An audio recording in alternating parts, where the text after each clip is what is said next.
Good evening. I call this meeting to order at 5 p.m. Please join me in the Pledge of Allegiance.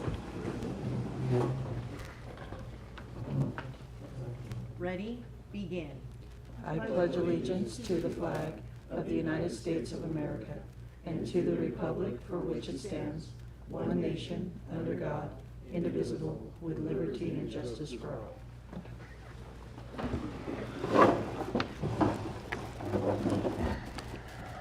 All right.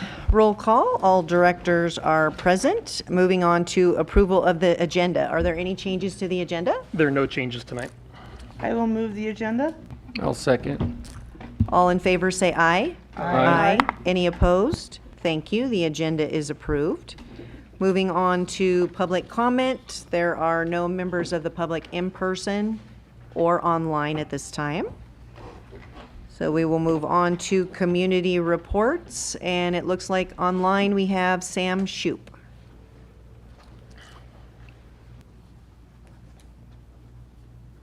Good evening, everyone.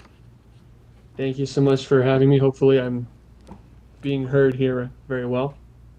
So I am here representing, as always, our supervisor, Paul Cook. We just have a few updates from the county end. Yesterday's board meeting was our budget approval. So we did move forward, the board moved forward with the budget for the fiscal year 2026-27. We're looking at a $10.9 billion annual budget. That's very similar in total amount to the current or previous fiscal year's budget. Difference, I think it's about $26,000 lower. So it's very similar in total amount. The budget includes certain board-ordered priorities, focusing mostly on infrastructure needs, economic development, support for our vulnerable populations, much of it public safety related, as always, is a big priority for the board. Just a few quick numbers. In our public safety section, we did approve $1 million in one-time funding for continued abatement of the cannabis pop-ups that had been quite a bit of problem here in our rural area.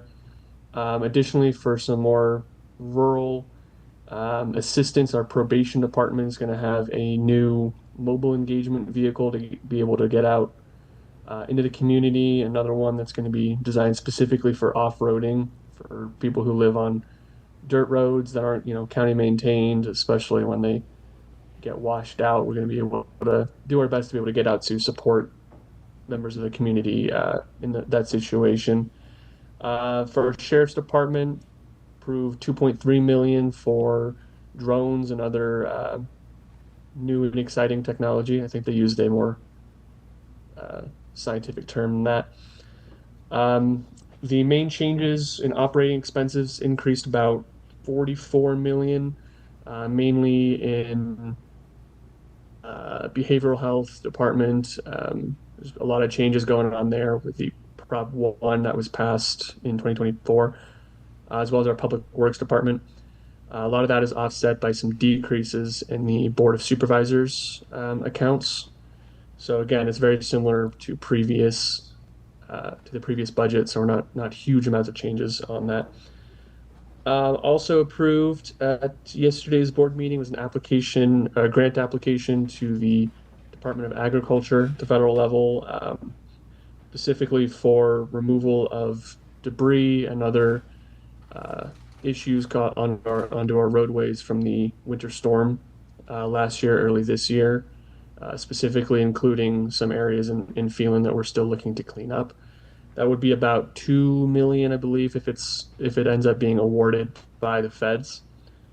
So we'll see about that as we move forward.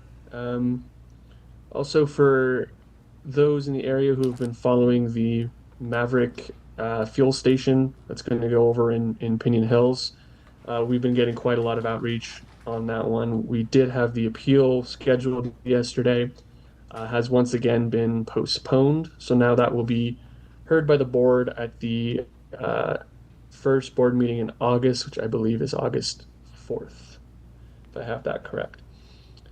That's pretty much everything I had here to share. As always, if there are any questions, and if anyone wants some more specific numbers from the budget process, just feel free to reach out to me and I can make sure to get those to you. Thank you, Sam. Does anybody have any questions? No? All right. Thank you so much. Thank you so much. All right. And then in person, I see that we have Sheriff tonight. Did you have a public community comment for us? No, I just wanted to introduce myself, I guess. I'm Oh, the new captain. come on Yeah, up. come on over if you don't mind. Absolutely. Yeah. Well, good evening, everybody. My name's Sean Strubing. I'm the new commander of the Victor Valley Station. So this falls under my command. I couldn't be more excited to be here. I recognize some familiar faces that I've already met, but I have over 21 years of law enforcement experience. I worked as a sergeant for this patrol station back in 2017 and 18. Again, I just couldn't be more excited to be here. And we have a commitment to continue to serve the residents out here with outstanding service. So I don't know if you wanted to go over a report. I have some stats that I did actually get from Sergeant Nicochet, if you'd like me to share those now. Sure, that'd be great. Yeah, that's great. So the May stats that I have, last month we had a total of 834 calls for service. 733 of those calls were from our comm center, and 101 of those calls were self-initiated by my deputy sheriffs. The busiest calls were, no surprise, over the weekend, our Friday and Saturdays. And a lot of those calls, looking at this, 159 of those were information calls only. That's could be a medical response, something that's just information for my staff to know about. A couple other calls that worthy of note, just area checks, welfare checks, wireless 911 calls. There were 65 of those. And then the initiated traffic stops by my personnel, there were 52 for that month. So other than that, I couldn't be more happy to be here. Did anybody have any questions for me? Questions? No? All right. Okay. Thank you so much. Yeah. Welcome. Absolutely. All right. So we will move on to item 3, consent items. Does anyone have any items they would like to pull? All right. If not, I'll make a motion to approve the consent. I'll second. all right. All in favor of the motion to approve consent items, say aye. Aye. Any opposed? Thank you. Motion passes. Item 4, there were no matters removed, so we will move on to item 5, presentations and appointments. Yes, thank you. Jen is going to do the presentation for the parks.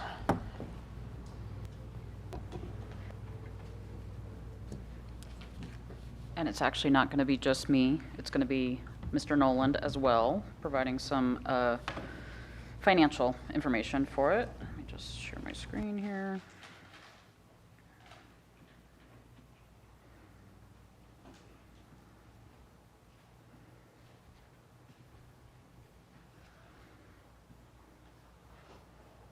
Okay. So I'm just going to give a brief intro here. This was brought forward or requested by a director here. Just some information on how our parks are funded, and then grant information as a whole. So tonight, by the end of the presentation, the goal is to have a clear picture of our primary funding sources for parks, the role of program and rental revenue, past, current, and future grant opportunities, how grants are identified, developed, and submitted, the staff work required after a grant is awarded, and why grant success depends on teamwork, project readiness, and compliance. So, Mr. Nolan, if you don't mind, do you want to do it from right there? Okay, I guess, yeah, to start off, we wanted to emphasize that district parks are funded through the government fund, not the water enterprise fund, so there is that separation. This is the first fiscal year, 25-26, where government did not have to, I guess, sort of supplement the water enterprise fund. So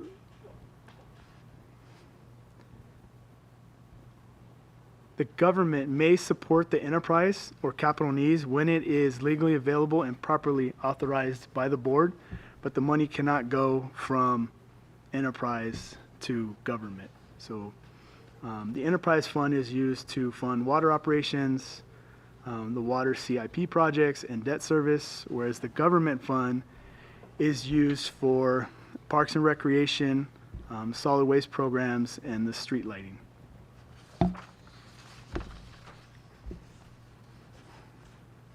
And then the next page, Jen. And then, so here we list out the revenue sources and the approximate annual amounts that are received, with the majority of it coming in, the property tax funds coming in at $2,136,000 a year. And that amount has been increasing roughly 3% annually due to, the appraisals and market conditions. The solid waste, the franchise fee that we get from CR&R, we're currently getting $433,000 a year. Interest revenue from the reserves and saved up capital is $529,000 a year. And then we have a little bit of lease revenue coming in, and community center rentals is a small amount. You guys have any questions on where the money comes from or what it might be used for? Okay.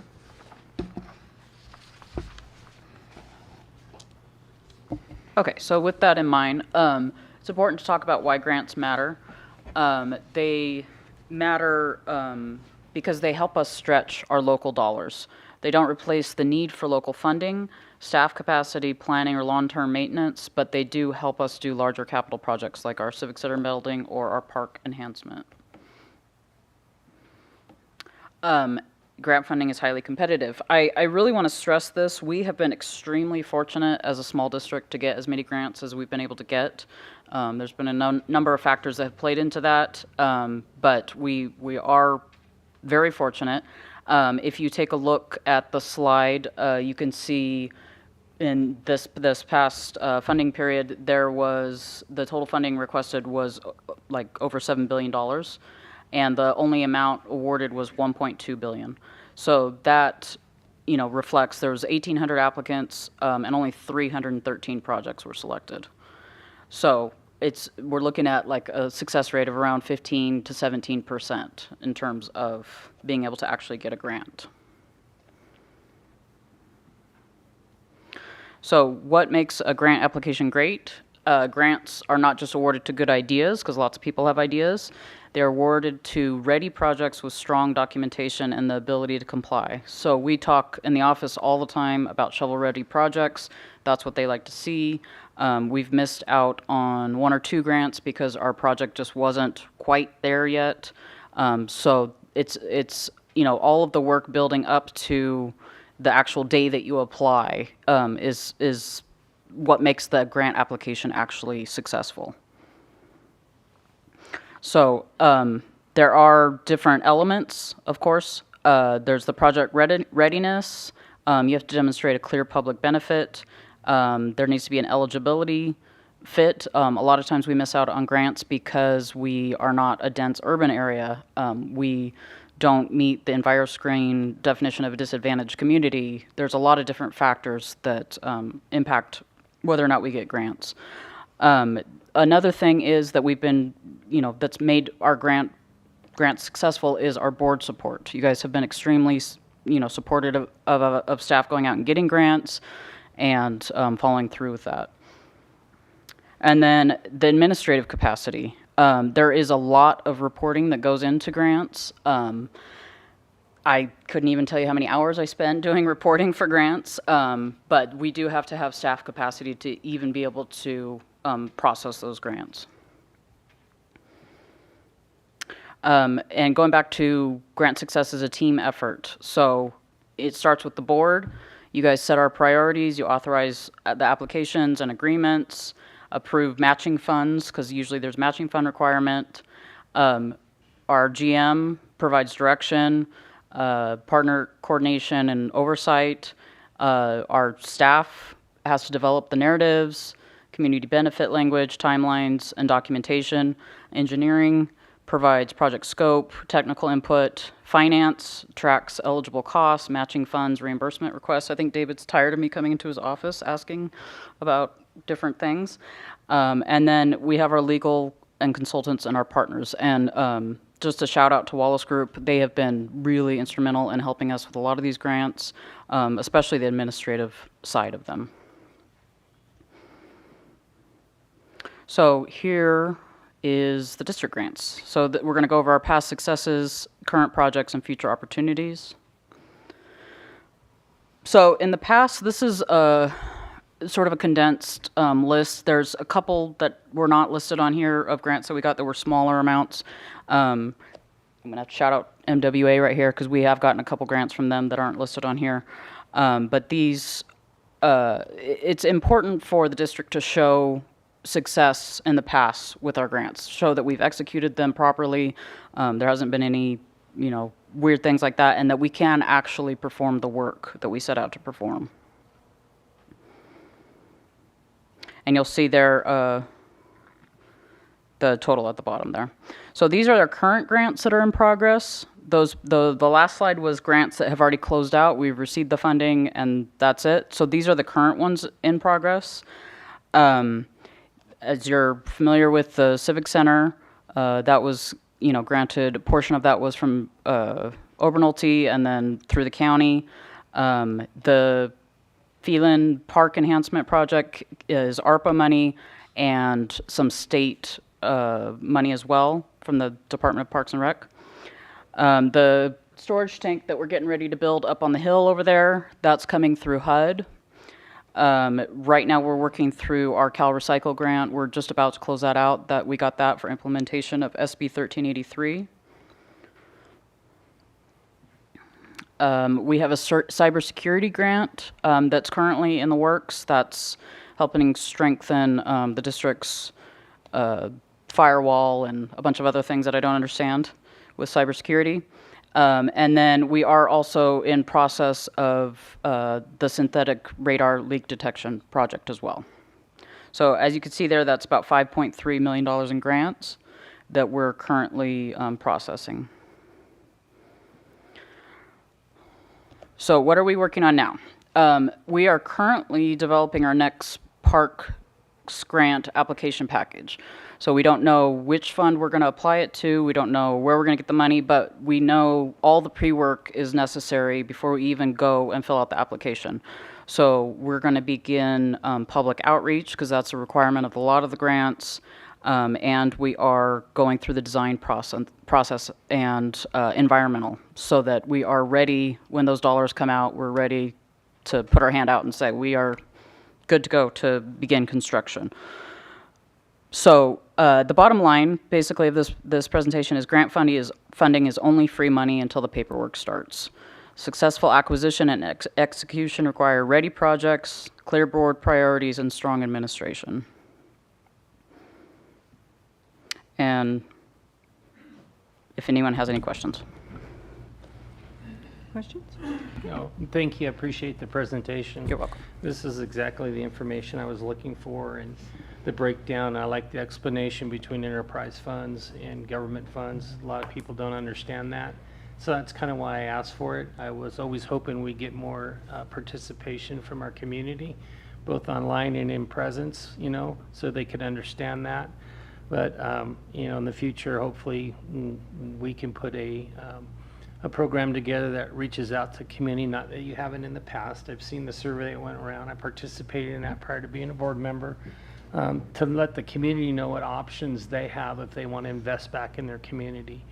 And it kind of starts the premise of is, if you want to see these things with your community, let's look at maybe going for an increase on the amount of tax that goes into our park system. Yeah. So if you want an equestrian center or you want certain things, there's an O&M, operations and maintenance to that, and Absolutely. that costs money, and it's above and beyond what we collect right now. Yeah, So- absolutely. Thank you. You're welcome. I just want to say thanks to staff for everything you've done so far with grants. That's a pretty good list for the size district that we have. And you're right, the administration and the record keeping sometimes is overwhelming. Mm-hmm. Sometimes it's not even worth going after the grant because of that. And I'm glad to see that you're preparing for grants and getting projects ready, shelf ready, because that is a key item. Thank you. Well, thank you to the board for supporting staff. I did have one more quick question. On our grants that we're getting, Were majority of them 100% funding, or were there some matches with those grants that we received? Almost all of them have a match requirement. Yep. The exception being our cybersecurity grant and our tank grant don't. So, Yeah, thank you. you're welcome. I had a couple thoughts. Yeah. As well. So this presentation was great. Is it going to be on the website for people to watch or view, or can it be a video, or you know what I mean? We could, yeah, we could definitely do that if that's something that you'd like. Yes. How many people watch that board meeting? Maybe a lot. I don't know. But I was thinking if it was like a link on the website, that would be great. Yeah, that's a great And idea. I think if we did something in social media saying, hey, do you want to know where park funds come from? Click this link. Check it out. And then it goes to something. I think that would probably Yeah, be that's a great idea. beneficial. And then my second question, when we were at legislative days, we were at the state parks department, and they said that there was a grant coming very soon. You're aware of that one? Yeah, Are we they were working toward talking that? about Prop 4.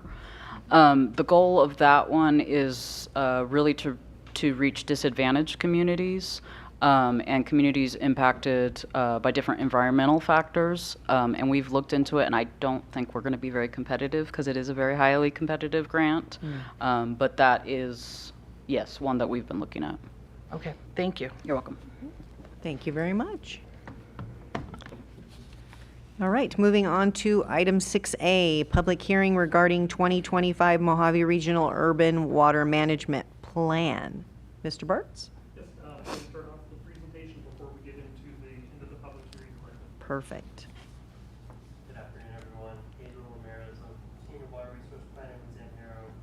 We're the firm that was contracted by the Mojave Water Agency to complete the regional urban water management plan for what we're calling within the plan the Mojave region or Mojave Water Agency's boundary.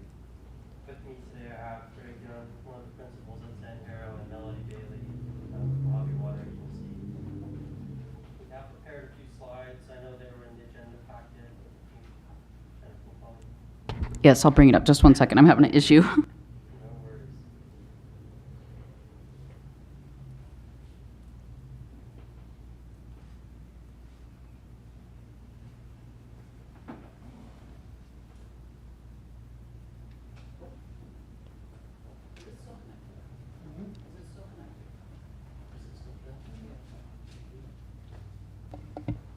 Yeah.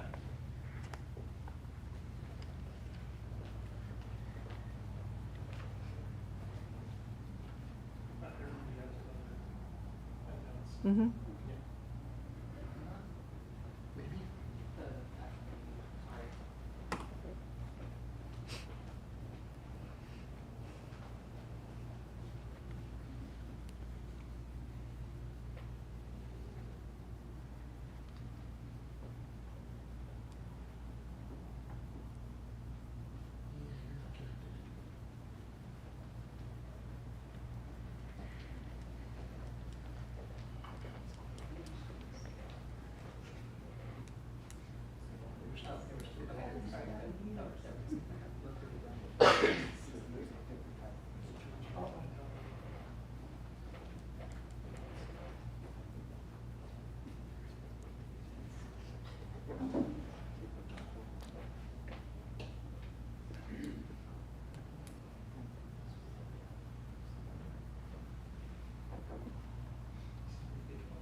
No worries, sir.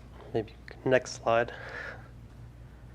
Okay, so the topics we'll be reviewing today are the general requirements of the Urban Water Management Planning Act, who is required to complete an urban plan, so what is an urban supplier, some information on Phelan's service area, supply characterization and projected water use, all components required to be evaluated by the plan, as well as water service reliability, so that is the fundamental question that this document is seeking to evaluate and answer going into the future. And then regional water service reliability, so beyond Phelan's individual supply reliability picture. What does it look like at the regional level, and what does that mean for the district itself? And then a review of the district's water shortage contingency plan and fundamental findings. Next slide. So general urban water management plan requirements. It is a 20-year planning document. However, we look out to 25 years to provide a little bit more life to the document. We're already undertaking this analysis, so why not go out an additional 5 more years to provide that much more coverage and analysis? It requires a service area description, supply characterization, population and demand projections, a reliability assessment. So we'll go over some tables in just a minute, and they're required by the act that you evaluate your near-term reliability as well as your long-term reliability, and then reliability under a 5-year drought scenario. And then again, the water shortage plan. Importantly, as I stated earlier, the urban plan does allow retailers within a defined geography to get together and produce a regional urban water management plan that still satisfies the requirements but affords a lot of important flexibilities, as we'll get into in the next slide. Next slide. So the 2025 Mojave Regional Urban Water Management Plan combines the 10 retailers within Mojave Water Agency's boundary that are required to complete an urban plan, plus Mojave's wholesale plan. As far as we know, this is the first plan in the state that is combining retailer plans with the wholesaler in the same document. So pretty exciting from the urban water management planning world.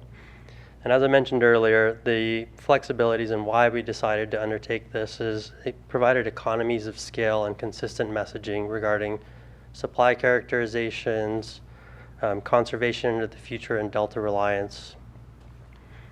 Next slide. One thing I did miss on the last slide was that 6 retailers have adopted so far out of the 10, and Mojave will be adopting their plan tomorrow. So when we look at the structure of the document, the first 5 chapters are regional in nature, so it provides a lot of the fundamental things that you're required to put in an urban plan. Think about climate change, right? Or, well, climate change is probably a really good example. Why tell climate change, why tell the story of climate change 10 different times for each retailer when we can do it once, have everybody's individual chapter point up to the regional document to satisfy the requirement. Chapter 6 is Mojave's wholesale chapter, as I mentioned, and then we get into the individual retailer chapters. So importantly, the document that you have in front of you has placeholders for all the other retailers because you don't want to adopt their urban plan. Next slide. So as I mentioned, the district is an urban water supplier because it does supply more than 300 or 3,000 customers. It's an either or, so either 3,000 connections or 3,000 acre feet or more.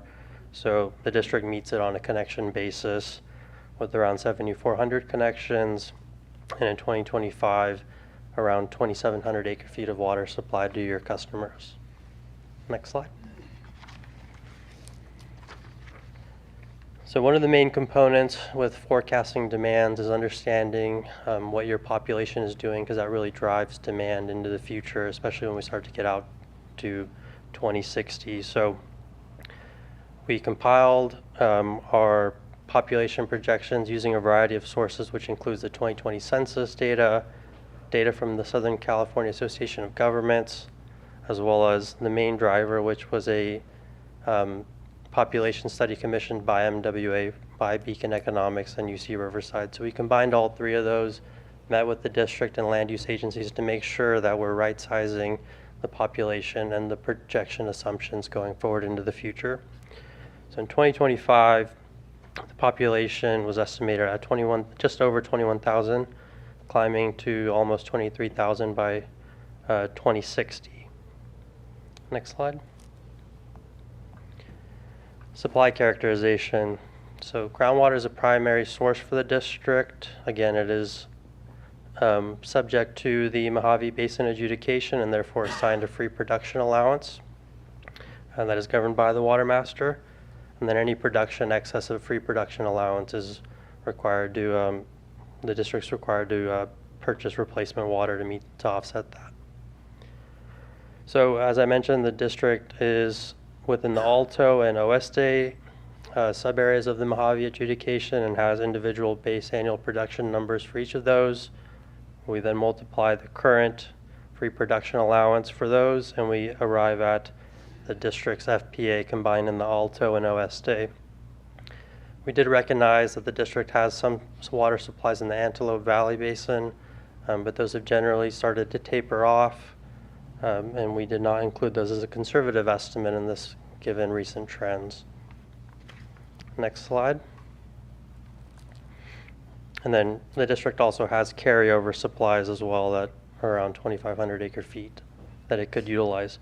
So the free production, carryover, water supply acquisitions, and then the Antelope Valley supply essentially make up your supply sources. So when we're evaluating, okay, what does supply picture look like into the future? Well, the district pumps the amount of groundwater that it needs to serve its customers into the future. It's a fundamental assumption of the Mojave Basin adjudication. So therefore, when we project water use into the future, we've termed it managed groundwater production because the district, again, pumps what it needs into the future to meet customer demand. Next slide. So when we look at groundwater production into the future, again, this is your picture here, around 2,700 acre feet, currently climbing to around 2,800 acre feet as that new population comes in to the district service area by 2055. Next slide. So when we project water use, we have our population, and then we're looking at a variety of factors that affect your current water use and where that's going, as well as your future water use. Things like urban water use objectives, plumbing standards, new building regulations. So it assumes that your current customer use will stay the same, while new customers that come into the district, because driven by building codes and things like that, will be a little bit more efficient into the future and helping the GPCD of the overall district go down a bit. Next slide. So as I mentioned, there's several requirements and things you have to evaluate with these urban plans, and one of them is a near-term drought risk assessment. So as I mentioned earlier, the district pumps the water that it needs, and therefore it does not show a surplus or deficit. And that's why these numbers are essentially matching through time. Next slide. Same sort of picture. The Department of Water Resources requires you to evaluate what supplies and demands look like in a normal year and a single dry year. In other areas of the state, you might see differences in a single dry year, largely driven by precipitation, right? So if you have a lot of lawn that you're needing to irrigate and it's not raining, you might turn your sprinklers on earlier, and therefore demand might go up in a single dry year. Given that we're in the high desert, we have not done that, and again, held it constant. That's why these two tables are similar. Next slide. So water supply at the regional level is a different story. In a normal year, when there's sufficient water with the State Water Project, the agency, again, this is talking about Mojave as a whole, is able to bring in more water than it has demand for, and therefore it has a surplus of water that it stores for years. When in a single dry year at the table below, when there is a deficit, it can call on that managed groundwater to make up for those shortfalls. So this is the primary mechanism that allows all of the retailers within the Mojave Basin adjudication to set their supply equal to demand, because Mojave does the heavy lifting in terms of what it does with those surpluses to help in single dry years to make up for those shortfalls. Next slide. So this is, again, similar picture here, long-term reliability of supply and demand for the district going out to 2055. Again, there's no surplus or deficit. Next slide. An important recommendation out of the DWR guidebook is that the district also readopt its water shortage contingency plan. The district established a water shortage contingency plan in 2020. It is a requirement that you have a water shortage contingency plan. However, as we noted, we're not projecting any deficits going into the future, so there's no anticipation that you would implement your water shortage contingency plan. But, again, if you were in another part of the state and reliant off of a stream as your primary water supply source, there could be years in single dry years where you don't have enough storage, and therefore you need to implement your water shortage contingency plan and limit outdoor irrigation or non-essential water use. But that is not the case here. Next slide. So some fundamental findings: the Mojave Basin adjudication informs management for the overall region. The Mojave Water Agency has determined that sufficient supplies are available for the region, and then the district anticipates projected demands to grow into the future as population increases, and that reliable water supplies are available but require the district's active management year to year. And water supply reliability is maintained throughout the planning horizon. Next slide. You can open it up to questions. Before we do that, I did want to thank staff. They've been extremely helpful with helping us put together this information, so thank you, Jennifer and George. Happy to answer any questions. Thank you very much. Questions? No? No? I guess you did such a great job, they don't have any questions. Of course. Thank you, guys. Thank you. All right, so now we will move on to the public hearing. I will now open the public hearing regarding the 2025 Mojave Regional Urban Water Management Plan as it applies to the Phelan Piñon Hills Community Services District, including the district's water shortage contingency plan. The public hearing is now open at 5:35 p.m. May we have the secretary's report, please? Yes, notice of this public hearing was provided in accordance with applicable noticing requirements for adoption of an urban water management plan and water shortage contingency plan. Mojave Water Agency coordinated the regional public hearing notice on behalf of the participating agencies. The notice of public hearing was scheduled to run in the daily press beginning Wednesday, May 6, 2026, and continuing every Sunday and Wednesday through June 10, 2026. The draft 2025 Mojave Regional Urban Water Management Plan, including the portions applicable to the Phelan Piñon Hills Community Services District and the district's water shortage contingency plan, was made available for public review prior to this hearing. As of the opening of this public hearing, the district has received 0 written comments regarding this item. Thank you. May we have the staff report, please? Yes, thank you. Urban water management plans are prepared every 5 years by urban water suppliers to protect long-term water resource planning, water supply reliability, demand forecasting, conservation planning, and drought preparedness. The district has historically prepared and adopted its own urban water management plan. For the 2025 planning cycle, Mojave Water Agency coordinated with the preparation of the 2025 Mojave Regional Urban Water Management Plan. The regional plan includes regional chapters addressing water supplies, demands, and reliability, as well as individual retailer-specific chapters for participating urban water suppliers, including Phelan Piñon Hills Community Services District. Although the plan is regional in format, each participating agency is responsible for considering the portions of the plan they apply to its own service area. For the district, this includes the applicable regional chapters, the district-specific chapter, the district's water shortage contingency plan, and all applicable appendices. The purpose of the public hearing is to provide the board and the public with an opportunity to receive information and provide comments regarding the 2025 Mojave Regional Urban Water Management Plan as it applies to the district's service area, including the district's water shortage contingency plan. Following the close of the public hearing, the board will consider a separate agenda item regarding adoption of the resolution approving the plan as it applies to the district. Thank you. I will now invite board questions for staff before opening public comment. No? Okay. Are there any, oh, we already said that. Are there any questions for the board? I will now open the public comment portion of the hearing. This is the time for any member of the public to address the board regarding the 2025 Mojave Regional Urban Water Management Plan as it applies to the district's service area, including the district's water shortage contingency plan. Are there any public comments? That would be a no. Thank you.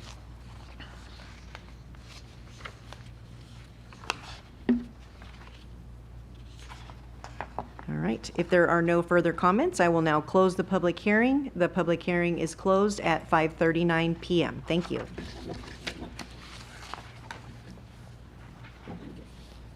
All right, moving on to item 6B, discussion and possible adoption of the 2025 Mojave Regional Urban Water Management Plan as it applies to the Phelan Piñon Hills Community Service District, including the district's water shortage contingency plan. Mr. Bartz.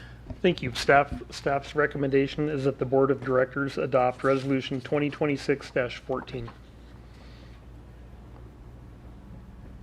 right. Any other questions, comments? No? Yeah, Yeah. thanks to Mojave Water Agency for coordinating this regional effort. I know it wasn't easy getting all the players together within the basin up here, service areas to do that, and I appreciate that and staff's work in making this happen. Thank you. All good? All right. With that, I will go ahead and motion that we approve and adopt Resolution 2026-14. I'll second that. All in favor say aye. Aye. Any opposed? Thank you. Motion passes. Moving on to item 6C, discussion and possible adoption of Resolution 2026-11, establishing an appropriations limit for fiscal year 26-27. Mr. Bartz. Thank you. The appropriations limit was implemented by Propositions 4 and 111 and produced restrictions in the amount of revenue that can be appropriated in any fiscal year. The limit applies only to revenue received from the general tax levy, excludes any funds spent on capital improvement projects. The appropriations limit must be reviewed and calculated each year to assure compliance. This action is a formality for the Phelan Piñon Hills Community Services District for two reasons. Number one, the tax revenues we receive are less than the appropriations limit. And two, the tax revenue we receive can be designated to be spent on capital improvement projects, which would exclude the revenues from limitation. Pursuant to condition number 17 of LAFCO Resolution 2994, the district's permanent appropriations limit was established at the first district election held on November 8, 2011. Measure G passed by an overwhelming majority, establishing the base appropriations limit. Now each year, the district will establish appropriations limit for that year based on the prior year limit calculated by the means identified by the Department of Finance each year for the unincorporated area of San Bernardino County. Staff recommends the board approve Resolution 2026-11, establishing an appropriations limit for fiscal year 2026-2027. Thank you. Any questions or comments? No? All right. Would someone like to make a motion? I'll motion to approve resolution number 2026-11, establishing an appropriations limit for fiscal year 2026-2027. And I'll second the motion. Thank you. All in favor say aye. Aye. Any opposed? Thank you. Motion passes. Moving on to 6D, public hearing on the 2026-2027 budget.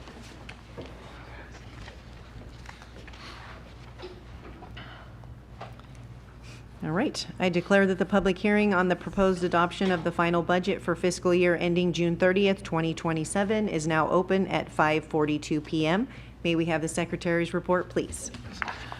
At this time, I would like to report the district has received 0 written protest, objections, or comments on the proposed adoption of the final budget for fiscal year ending June 30th, 2027. Thank you. May we please have the attorney's report, Mr. Miliband? Yes, good evening, everyone. The notice of public hearing was published in the Mountaineer Progress on May 21 and May 28, 2026. The notice was posted in the district office and on the district website on May 21, 2026. Copies of the 2026-2027 budget have been made available in the district office and on the district website in accordance with applicable law. Compliance with all legal requirements for this hearing are within the manner and time specified within the government code. Thank you. Thank you, Mr. Miliband. May we have the staff report, please? Yes, thank you. The board reviewed the draft budget detail at several public meetings, including district finance committee meetings, workshops, and board meetings held February 17th, March 31st, and April 14th. The budget schedule was made available online, in the newspaper, and in the office to encourage public attendance. Staff made changes and recommended by the board throughout the process, and the various draft budgets were made available to the public for review on the district website, in agenda packages, and in the district office. Thank you, Mr. Bartz. At this time, we will open the public hearing up for public comment. And there are no members of the public in person or online. May I have a motion to close the public hearing? I move to close the public hearing. I'll second. All in favor? Aye. Oh, Ms. Oakes, can you please complete the roll call vote? Sorry. It's okay. Director Snyder? Aye. Director Phillips? Aye. President Kuyava? Aye. Director Mills? Aye. And Director Hayes? Aye. Thank you. The motion passes and the public hearing is closed at 5:45 PM. Thank you. All right, moving on to 6E, discussion and possible adoption of Resolution 2026-12, adopting the budget for fiscal year ending June 30, 2027. Mr. Bartz. Yes, the board reviewed the draft budget detail at several public meetings, including district finance committee meetings and board workshop.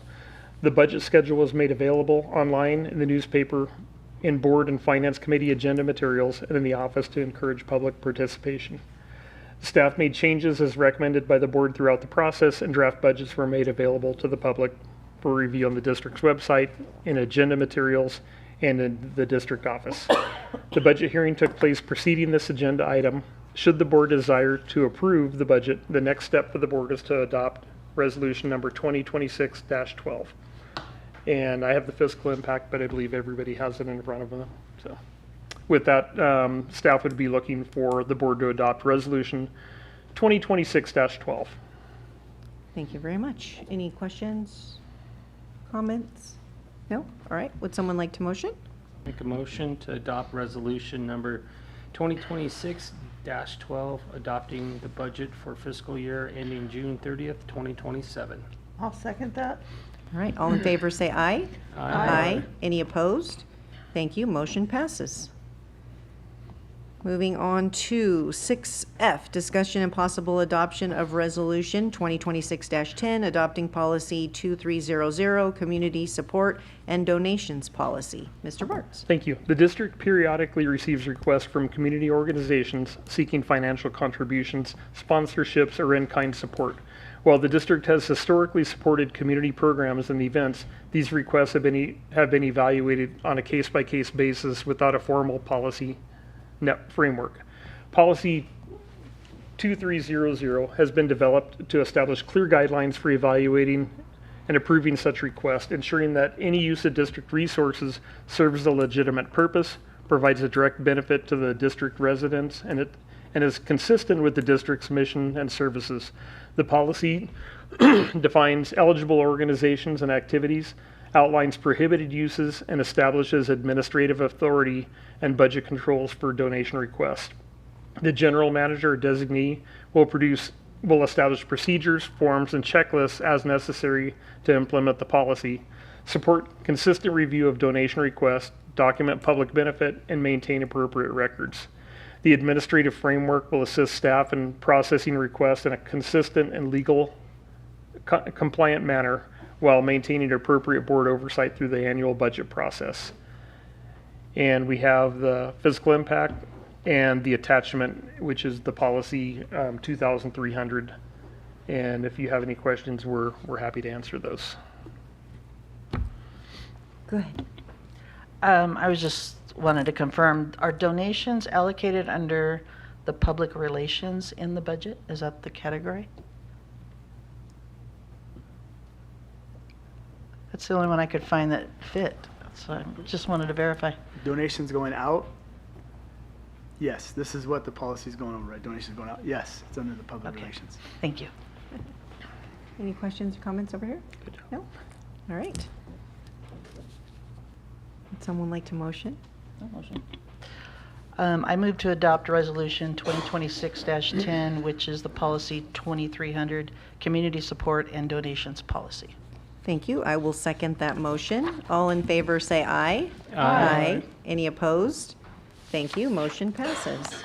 Moving on to 6G, discuss and Discussion and possible adoption of Resolution 2026-13, adopting Policy 5005, Grant Management and Compliance Policy. Mr. Thank Burns. you. Jen is going to take this item. Thank you, Mr. Bartz. The district receives and administers grant funding for a variety of projects and programs, including water system improvements, emergency response, parks, and public facilities. Grant funding is subject to applicable federal and state requirements, grant agreement terms, financial management standards, reporting requirements, records retention requirements, and oversight by awarding agencies. Policy number 5005 establishes the district's grant management and compliance framework and authorizes the general manager or designee to develop and maintain administrative procedures necessary to support consistent grant administration and compliance with applicable grant requirements. And you can see the attachments. It's the resolution and then the actual policy. There's not a fiscal impact with this one. It's just dependent on, grant matching funds and things like that. Okay. Any questions? No? I have one. So on the resolution in the third paragraph, I think there's a typo or a misspelling or something. First line. Oh, thank you.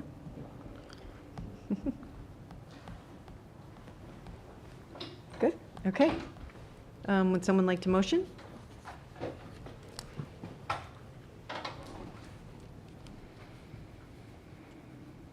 Don't fight over it. I can, that's all right, I just had to find myself on the computer.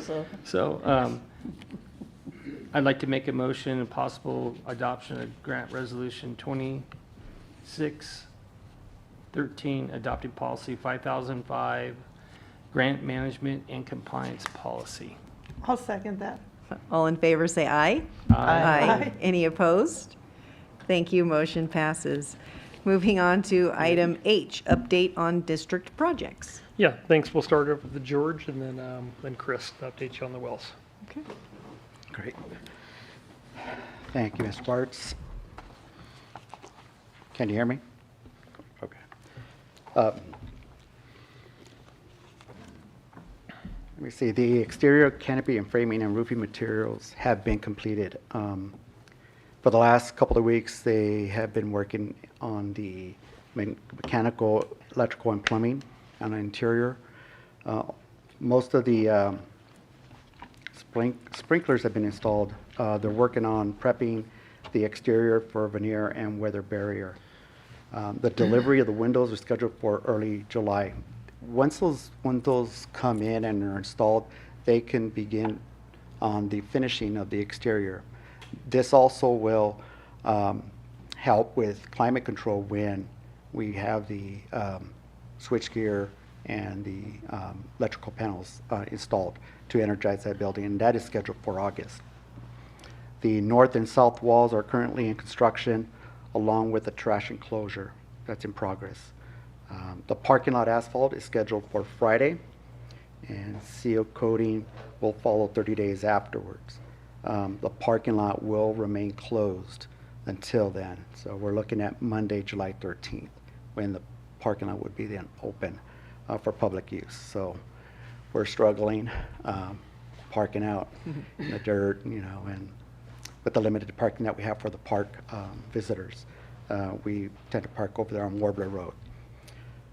I have nothing to report on the Civic Center, and I can jump on the enhancement project if you'd like. Okay.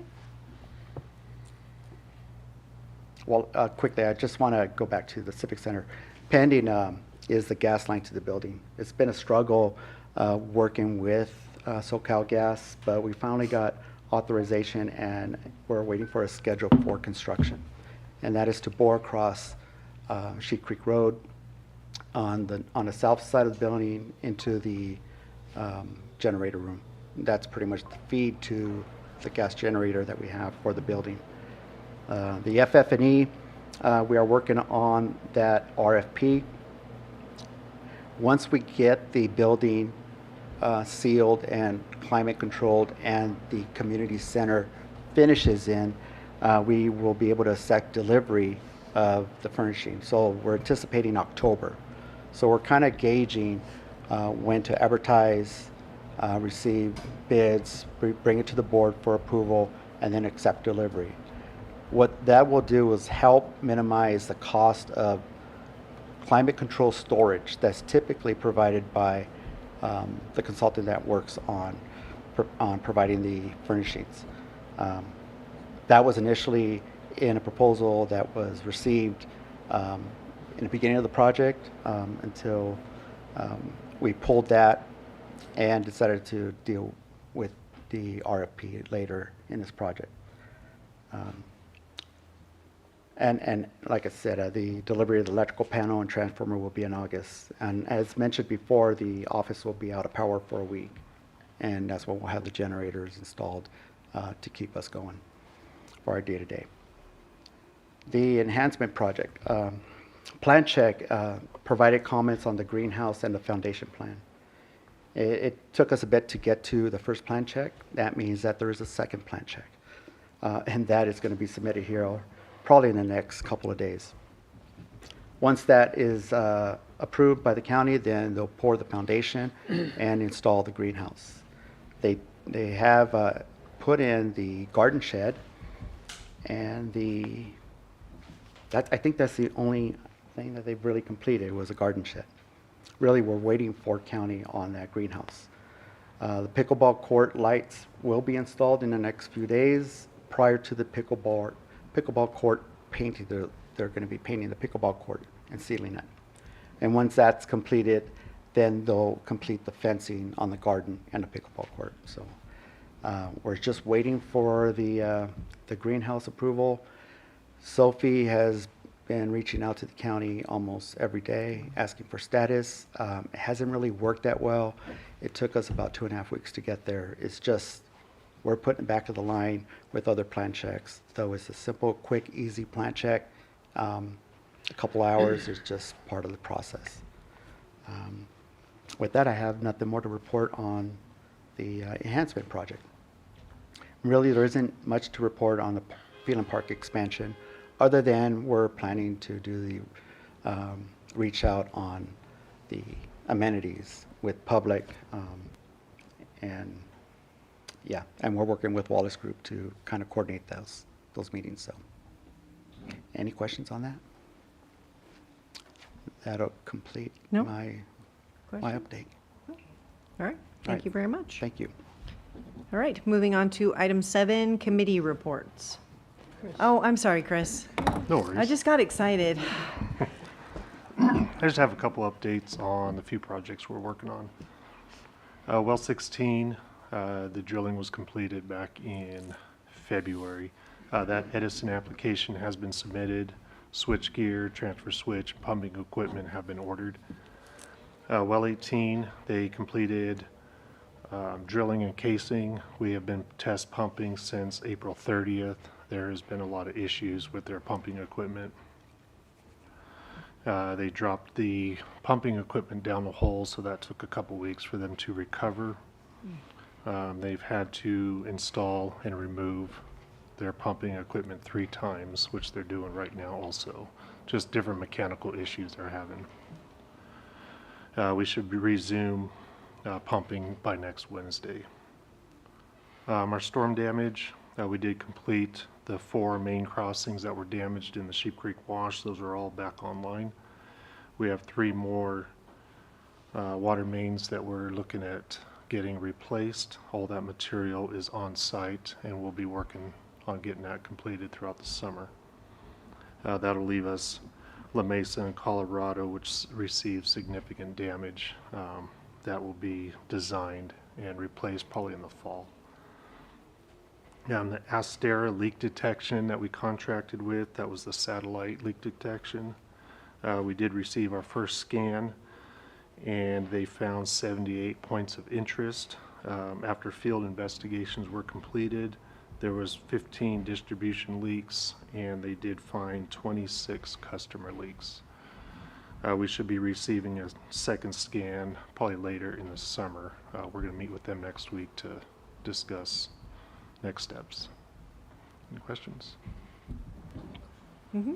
Yeah, with the pump company that dropped the test pump down the well, are you going to require them follow up with any CCTV to make sure they didn't damage the casing as the pump fell? They did one video, Okay. and so far it appears the casing is undamaged because the pump just dropped straight down and then laid on its Yeah. side. But they will run another video once they're completed. Okay, awesome, thank you. On the scanning, are they scanning just areas, or is it like a complete scan and It's- then another complete scan? It's a complete scan of the district. So they were spread out. Most of the areas, I believe, were in Piñon Hills, but it was throughout the district. Thank you very much. All right, item 7, committee reports. Engineering, We met May 28th. We discussed the water system and received updates on well 1816 and tank 6A. thank you. Finance? We haven't met since the last time we reported. Thank you for that. Legislative, We met yesterday and we'll be bringing something back to the board soon. and Park and Rec, Yeah, we haven't met, we're scheduled to since last time, okay, and Waste and Recycling. and the same thing. Thank you. All right, item 8, staff and general managers report. Anything to add? Yes, I, I just want to give a kind of a little rundown on the Meadowbrook Dairy. You've seen on Facebook and in meetings, people wanting information on some of the things. Meadowbrook Dairy did show up, the site that was formerly known as Meadowbrook Dairy. And I just want to give just a quick rundown, a couple minutes to make you familiar, if you're not, kind of the time frame, what was done, and this might help address some of the questions or comments that they have on Facebook. If they listen to the meeting, they could be directed to this meeting, which may cover some of the information they're looking at. We did receive a public information request, which is quite extensive, which was basically every document from the purchase to the sale and beyond for that project. So this should help tie up some of those loose ends if they do have questions, and for the board too.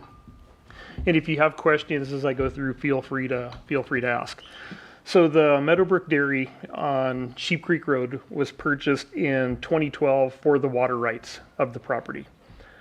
The water rights are in the Oeste Basin of the Mojave adjudication, and we purchased 2,335 acre feet of base annual production.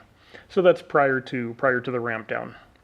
Water can be pumped in any of the district wells in the Oeste Basin for that. So even though we bought the dairy for the water rights, we do not have to pump the dairy wells to exercise those rights. Those water purchases goes right along with our budget, saves the district about $1 million a year in replacement water through Mojave, which they don't have a place to put it yet. The district leased to Circle Green Incorporated in 2018. Permits were obtained through the county for the intended uses, which was food and green waste composting operations. And along with that agreement, in that lease agreement, which was extended a couple of times, there was the tenant's right to purchase the property, and that option was exercised in 2024. The purchase price of the property was $700,000, and the district received 2 appraisals. One was performed by the district's appraiser and one by Circle Green's appraiser. So, and the way that's laid out is you compare the two and then come up with an agreement on what the price was, and the price was $700,000 for the sale. CEQA was completed on the project. There were public meetings held. There were meetings held at the Meadowbrook site. I believe the last meetings were held actually on site, so the people who were in the community down in that area were able to be heard, and basically anybody in the community in the process. Yes. And that was for the permit process through county land use staff for that operation of the district. Yes, that was for Circle Green's operation. So they went through the process. Now, part of that process, and that's a great question, it was about a 10-year process for the approvals for that site. And we talked about it a number of times in public meetings here, public meetings that were held down there, and at the Planning Commission. As part of that, Lahontan, which is the water quality, was involved. State of California is involved, Cal Recycle, Mojave AQMD, so you have the air quality, and then And there were traffic studies performed as part of the CEQA. And that was one of the questions that, that was posted out there on Facebook. In 2025, Circle Green sold the property to Republic, who is the owner of the property right now. And part of the reason why this project is happening is because of SB 1383, which requires that no green waste goes to the landfills. And this is going to be probably one of the largest ones in the state, if not the country, for the facilities. Republic is investing approximately $90 million in this composting facility. When we were first talking about it, we were talking 15, 20,000, 30, and it is up to $90 million now for that project. It will employ approximately 40 employees, and these are jobs that are needed in the community. It's a good opportunity for local residents to work down there. When they start processing, it'll be about 300,000 tons a year of material that goes onto the site, and it is permitted at 600,000 tons per year. Now, the good part about that is, and I don't have the current number because I haven't added the increase with the CPI, but when we negotiated this a few years ago, the district gets $1.25 per ton. And if you have 600,000 tons that are brought onto the site and processed out there, that turns into about $750,000 annually into the district governmental funds. So when we talked about the park funding and governmental, this is not enterprise funds, this is governmental funds, can be used for anything that's legal for the district to do. And also I do want to note that this is not similar to the nursery products site that they had a few years ago, and it was out in Hellendale and out that direction. And they were taking biosolids down there. So it was sludge from the sewer plants. This is not permitted for that. So kind of getting back to where the district is in this whole game at this point, the district retained on the site the property for the district solar field. So we have our solar project is still down there. That is our property still. And we maintain ownership of the wells, the storage tanks, and the easements on the property to access those. At this point, we will not be tying that into our system. There's no need for it right now. With the 2 new wells that we have that are going to be going online with 16 and 18, they came out way better than we had hoped for. So we have really good production out of that. Now, we are providing water for grading operations at the site right now. If you haven't been down there, come by, we'll take you down there. The site has changed completely from what it looked like since we purchased the property. And we will not be providing water for the operations once construction is complete. So the water we're providing right now, we pump it from a well into a tank. It's metered, and they are paying construction rate for the water. But they will not, there's no plans on being a regular customer of the district at this point. So that does not go against our free production allowance with Mojave. It will not cause us to have any kind of a shortfall. So with that, I would answer any questions you have about that. Question? No, No? thank you. No? Okay, thank you. All right, That's thank all you. I have. Okay. Moving on to item 9, director's reports. Director Snyder? I have nothing to report, thank you. Director Phillips? Nothing to report. Vice President Mills? Nothing to report. Director Hayes? Nothing to report. And I have nothing to report either. So we will move on to item 10, correspondence and information. Ms. Oaks? Yes, thank you. In our packet, you could see some of the flyers and stuff that went out, that are going out in our June bills. You'll see our summer activities, conservation tips, as well as information on our mobile medical clinic that has begun visiting the district almost on a quarterly basis. Next visit is in July. And then also some information on the upcoming rate change in July. All right, thank you.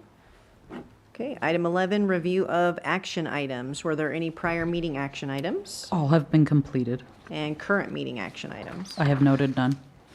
Okay, and then we move on to setting agenda for next meeting, June 24th. Does anyone have anything they would like to add to that? That wasn't the meeting we were canceling. Okay. No, we do not have anything yet. Okay. Are we going to do the 360 assessment next meeting? Yes, Was that when next it was meeting scheduled? we'll have the 360 assessment. Thank you. Perfect, thank you. All right, with no further business before the board, we will adjourn at 6:09 PM. Thank you.